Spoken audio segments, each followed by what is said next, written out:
Sometimes people think that phonetics is just about phonetic transcription. So the first thing we must say firmly is that phonetics is not mainly about transcription. We make use of phonetic symbols, yes, and they're a very useful, valuable tool, but they're not really the purpose of our study. They're just a convenient help towards it. The problem being that when we study English pronunciation, if we come to it, as most learners of English as a foreign language do, by starting out from a rather literary knowledge of English, knowing about English spelling, knowing how to write English, knowing how to read English, and if we then want to start seriously studying the question of how to pronounce English, we have to confront the major difficulty that English spelling does not give us an adequate indication of the pronunciation. That's why we make use of phonetic transcription. Okay, the teacher teaches you how to make the sounds of English. We do drills, we do special exercises to help you make those sounds that are difficult. So, for students of certain backgrounds, the TH sounds of English, as in thing and thumb, may be difficult. For others of you, the difference between a B sound and a V sound, the difference between bet and vet, may be difficult. For others of you again, the difference between the vowel sounds e and a is an bed that you sleep on, and bad, the opposite of good. That may be difficult. It all depends on your own language background. Okay, we drill you, we make you hear the difference, we make you pronounce the difference. We go on insisting about best and vest and best and vest and which is which. We go on about the difference between bed and bad which is which. Can you make the difference between them? Which is bed, which is bad. Or then again between sleep and slip. Don't sleep on the floor, don't slip on the floor. Important matters. And it's obviously necessary to master these differences in order to master English pronunciation. But the problem is knowing which words should appropriately use which sound. Sometimes the spelling is helpful. About B and V, best and best, the spelling is a perfect guide. Whenever the spelling involves the letter B, the sound will be B, but plosive. Whenever the spelling involves the letter V, the sound is going to be the V fricative.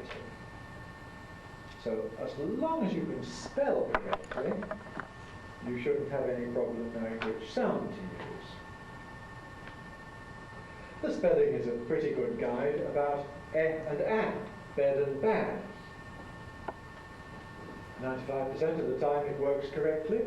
There are just one or two little traps, words like many, spelt with the letter A, but pronounced not manny, but many, and likewise any. But they're little exceptions that you need to know about. In other cases, the spelling may be very insufficient. Consider the difference between the sound o, as in lot, a lot of bottles, and the sound a, as in love, a cup to drink from. Now this is an important vowel distinction in English. There are plenty of pairs of words. I dug the garden, and my dog buried a bone in it. Dug, dog, different sounds. But the spelling doesn't really tell us. Love has the same sound as dog. No, it doesn't. It has the same letter as dog, but it has a different sound. When the spelling is O, the sound might be a, or it might be o. It might be a as in love, or o as in lot. And you just have to learn which words are which, because there's no rule that can tell you. This is the problem we refer to as the spelling to sound problem. And basically it means that for each new word you learn, you've got to learn the pronunciation with it. Now whether you do this just by memorizing a sound, or whether you do this by memorizing a phonetic transcription, is not so important as the point that you must memorize the pronunciation when you learn a new word. If you're uncertain, of course, then you look in a dictionary. All modern dictionaries, at least all of those aimed at foreign learners of English, give you a good, clear indication of pronunciation. So make use of that. Don't just skim past it, but look and see what it says, and remember. If you want to make use of a specialized pronunciation dictionary, then you can do that. There are 2 excellent pronunciation dictionaries of English that are available, where you can check every word and also the derived forms from every word and see how they're pronounced. Now, another problem with English is that it's a language spoken by many, many millions of people, many millions of native speakers, and they don't all pronounce it the same. Nor do we all agree on how it should be pronounced. Dictionary publishers typically produce different editions for Britain and for the United States, sometimes also for Australia, New Zealand, and Canada, because each of these political entities has its own little variant of standard English. And in particular in pronunciation, we have 2 very sharply different standards, namely British English and American English. Well, you know about this. Let's perhaps not exaggerate how different they are. Let's also concentrate on the fact that in many, many respects they are the same. And this common core is what you must absolutely be certain of. Now, we know about the superficial differences between British English and American English. If you don't know about them, we shall certainly talk about them. But I think it is necessary to emphasize what a lot they have in common, and a lot of the things that are perhaps not generally known among learners of English as a foreign language. The rules for the past tense, the rules for the plurals, the rules about strong forms and weak forms, virtually identical in British English and American English, indeed in all forms of English spoken as a native language. And yet, strong forms and weak forms are a major problem for those learning English as a foreign language. I mean that in the case of many common words, some 50 or 60 common words, we have a strong pronunciation at, from, and a weak pronunciation at, from. And that under some circumstances, we use the strong form. You say, what are you looking at? Where did you come from? And in other circumstances, we use the weak form. We say, oh, he's at lunch, at lunch, and I come from Spain. All right, foreign learner, elementary foreign learner says, I come from Spain. And there are other problems that need to be confronted there. But as soon as you get to some degree of sophistication, you need to know about from weakening to from. And that's exactly the same in American English or British English. So, that's part of the common core. The stress. Where does the stress fall? Well, there are a handful of words where it's different between American English and British English. But for the vast, vast bulk of the vocabulary, it's exactly the same. And if you find it difficult to know where the stress goes in a longer word, look it up in a dictionary, and the chances are 99% that it will be the same for all kinds of English as a native language. Nevertheless, we do have to select a standard to teach you because we need something fixed, something codified, which we shall show in our textbooks and in our dictionaries, and of course in our drill materials and so on. So as far as British English is concerned, the standard that we have adopted is known as Received Pronunciation, or RP. received in the old-fashioned sense of accepted or generally agreed upon. Now, don't let yourselves be distracted by the worries that are to be found among native speakers concerning the question of received pronunciation. There is an ongoing debate among those who speak English as a native language as to whether received pronunciation as defined by phoneticians a century ago is still a suitable model. And the consensus is that in various respects it needs to be updated. Well, part of my job as a professor of phonetics is to participate in this updating. And I try to do that.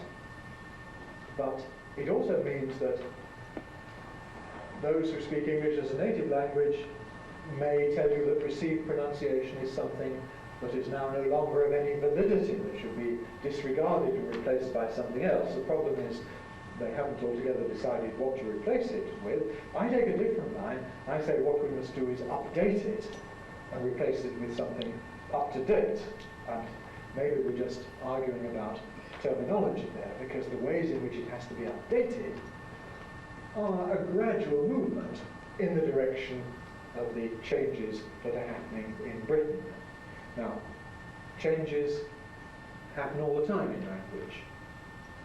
Those of us who are studying foreign languages have to take account of these changes. But we get worried if we're told we need to change abruptly. As I study French, I'm dismayed if somebody tells me that I have to, they don't, but if they did, tell me that I have to throw away the French pronunciation that I've learned so far and learn some new, different standard. I should be worried about that. As a student of German, I've learned Hochdeutsch. I'd be worried if somebody tells me I've got to entirely change that and start, I don't know, studying Schweizerdeutsch or something like that. That would be a difficulty for me. Similarly, for those of you who study English phonetics, you don't want to be told that received pronunciation has to be thrown away and replaced by something else. So we are arguing for a gradual development. And during the course of these 2 weeks, we shall acquaint you with various of the trends of development which are currently affecting English pronunciation. Again, the point remains that they are peripheral. They are things around the edges, these changes.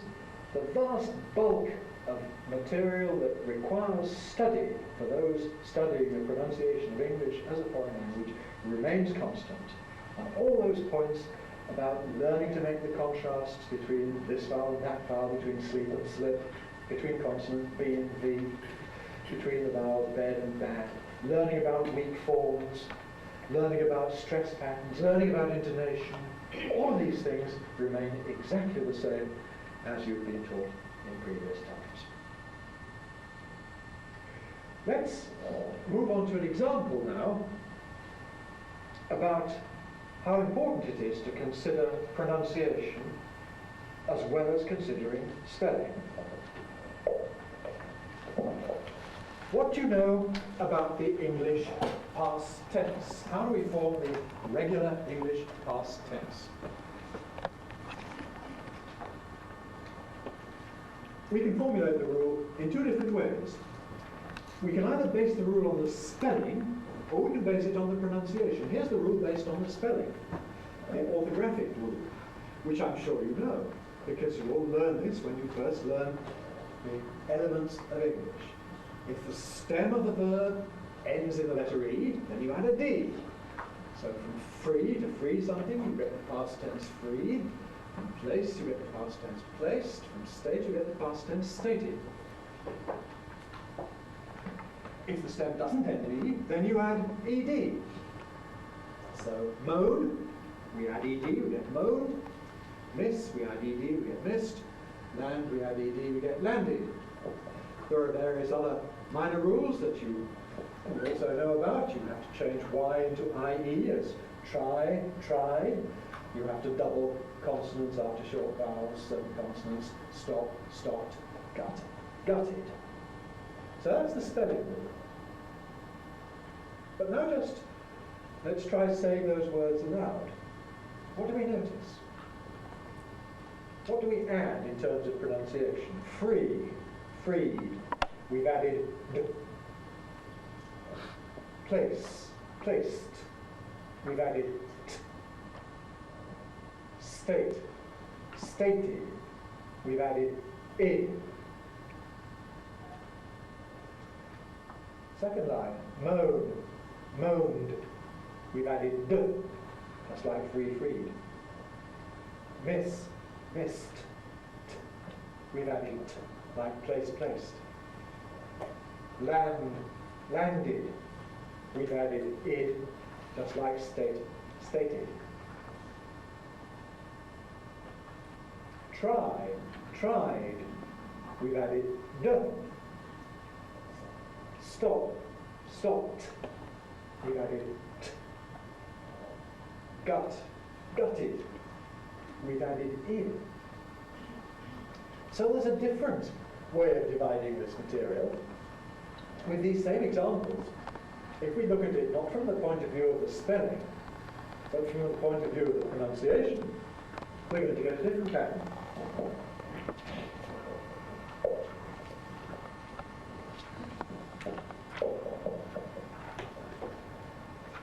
Because here's the phonetic rule.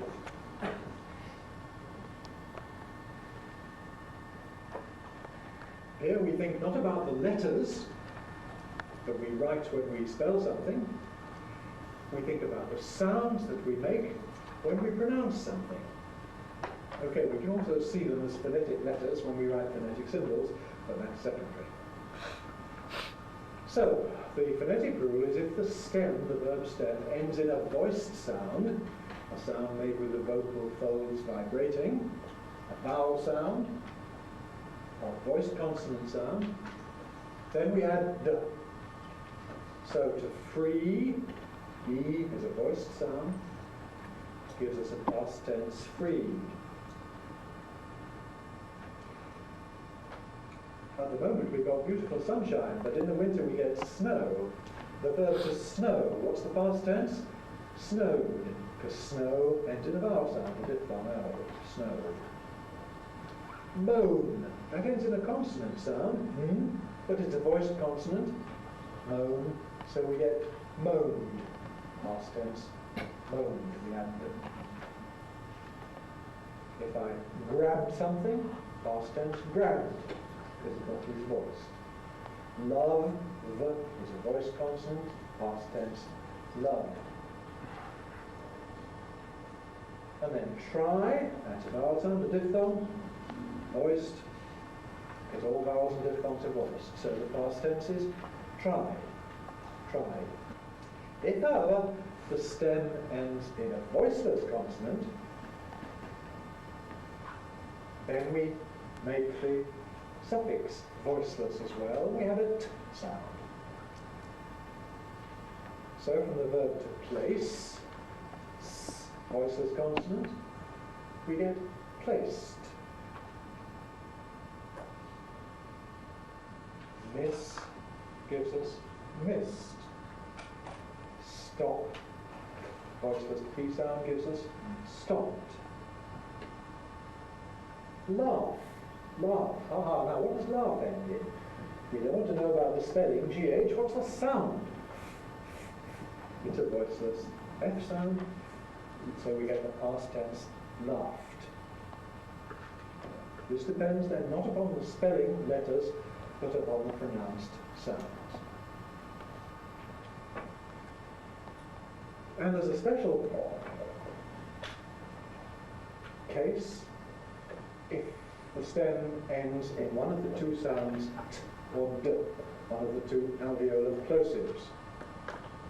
Because if the stem ends in one of these two consonant sounds, then it would be really not possible to pronounce a t or d immediately after it. We have to put a vowel in. So from to state, the past tense is stated. Stated. From land, the past tense is landed. From gut, the past tense is gutted. Now that rule is extremely productive. It's the regular rule. All right, we have some verbs in English with irregular past tenses. You know about verbs like teach, which has a past tense, taught instead of the expected teached, and so on, you know, go and went and all that. But apart from those irregular verbs, this is the rule for the regular one. And it applies therefore to thousands and thousands and thousands of verbs. And we apply it automatically to any new verb that comes into the language.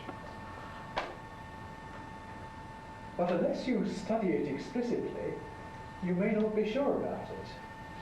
And unfortunately, there are many, many people who study English as a foreign language and who never discover this rule because nobody ever teaches it to them.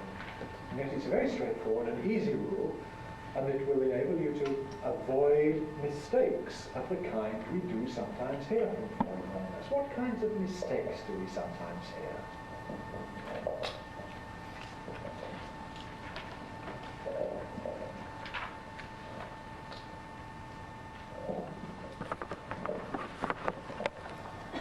Well, here's a sort of word that may give rise to problems. You know the verb to breathe. To breathe in and out. I breathe every day, I breathe every minute. What did I do yesterday? Well, quite normally, what did I do? I breathed. How do we know it's breathed? Because breathe ends in a voiced consonant, not a D sound. It doesn't therefore trigger id. You don't get breathed. No. It's a regular voiced fricative, just like love, loved, breathe, breathed. That's the regular past tense, formed according to the rule. Let's not hear anybody saying breathed by confusion or mistake.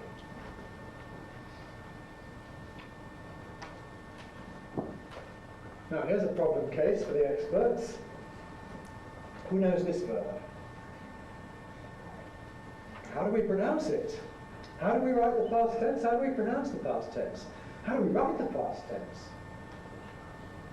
Interestingly enough, you don't know how to write the past tense until you know how to pronounce it. So this is a beautiful example for demonstrating that phonetics is really basic. Well, I pronounce that verb to ricochet. But there are people who pronounce it ricochet. I've never actually heard that pronunciation, but it's recorded in dictionaries, so maybe it exists. Any of our native speakers have any views on this? What do we say? Julia? Ricochet, ricochet. Any more native speakers in the room? Let's see. Okay, yes. Dick. Ricochet. We're all agreed. We pronounce it ricochet. If we pronounce it ricochet, then clearly we're going to make the past tense ricochet. If we pronounce it ricochet, then the past tense is going to be ricocheted, and we're going to spell it just by adding ed. If, on the other hand, we were to pronounce it ricochet,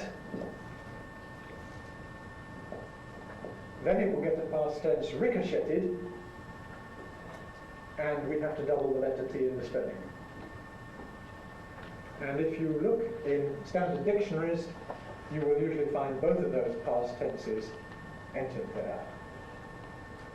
Given as though they were just alternative spellings, you could choose the one you like. But in fact, the choice of spelling depends upon the pronunciation. We do like borrowing words from French. And once they've been incorporated into English, of course, they have to behave as English.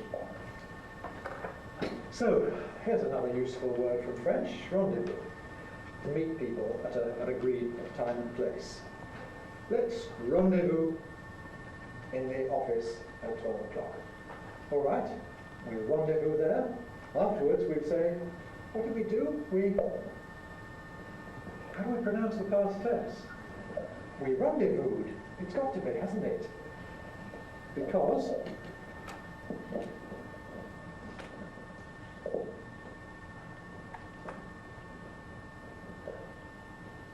if we rendezvous if you like, the last sound is a voiced sound, so for the past tense we have D, rendezvous. How we spell it, of course, is another question. We may write that, or we may just feel embarrassed about it. We may mess around with apostrophes to indicate that it's odd in some way. If you think the past tense is awkward, try and work out what the present third person singular is. I rendezvous, he. Yes, the rendezvous is clearly, but how do we spell it, we don't know. Well, you've got all that on your handout as well, but with different examples. And on your handout, you've also got the rule for the plural, the regular plural of English. Because this is another very, very basic rule which differs in spelling from in pronunciation. The spelling rule involves adding S or sometimes ES. The pronunciation again involves a choice between three possibilities. The same rule gives us, by the way, the plural, the possessive, and the contracted form when you have the contraction of is or has. So singular lip gives us plural lips, singular laugh gives us plural laughs, singular carrot gives us carrots, singular cat gives us plural or possessive cats, cat's whiskers. And you notice we use this S sound after voiceless consonants. But after voiced sounds, what do? We don't use an S. If we have thing, the plural is not things. It's not the way it's said by native speakers, not things, but things, there, that's a voiced sound, a Z, a voiced fricative. Love gives us loves, either the plural or the third singular, he loves. Go gives us goes. Whenever it's a voiced sound, a vowel, diphthong, or a voiced consonant, then you get Z. Dog, dogs. Where's the dogs lead? Dogs. And just as the past tenses have to stick in a vowel after T or D sounds, so the plurals and so on have to add in a vowel sound after sibilants. So horse, the plural of horse is not horse, it's not horse, but it's horses. We put in a vowel in so as to make it easier to pronounce, horses. There are the sibilants, phonetic symbols of course. Horse gives us horses, buzz would give us buzzes, wish gives us wishes, garage would give us garages, church gives us churches, judge gives us judges. So if the stem ends in one of those consonant sounds, then you add is. Again, the rule is very simply stated in terms of phonetics, and it's something that doesn't bear a simple one-to-one relationship to the spelling. Well, I hope this will encourage you to see that there's going to be something worthwhile learning in the course of these 2 weeks. Let's finish off this introductory lecture by considering some more general theoretical questions about learning and, for that matter, teaching pronunciation.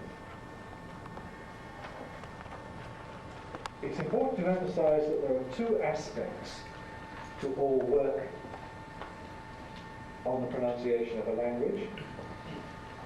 One is recognition and the other is production. Production is perhaps obvious. You need to know, as a learner, how to make the sounds, what you have to do with your tongue, with your lips, what you have to do with your organs of speech in order to produce this or that sound, this or that word.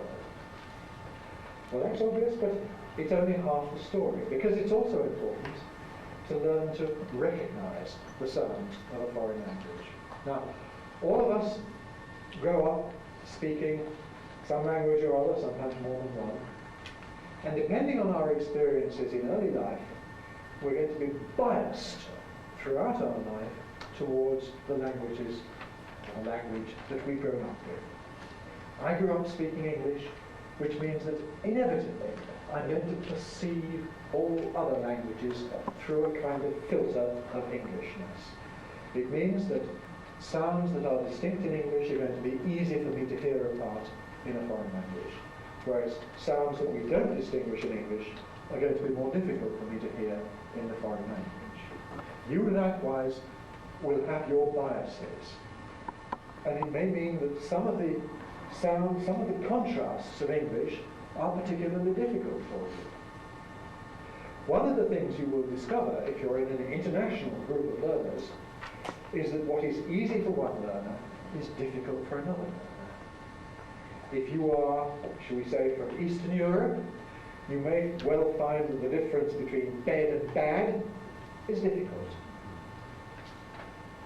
On the other hand, if you're from Spain or from Japan, that's fairly straightforward. If you're from Spain or from Japan, the difference between bet and vet may be difficult.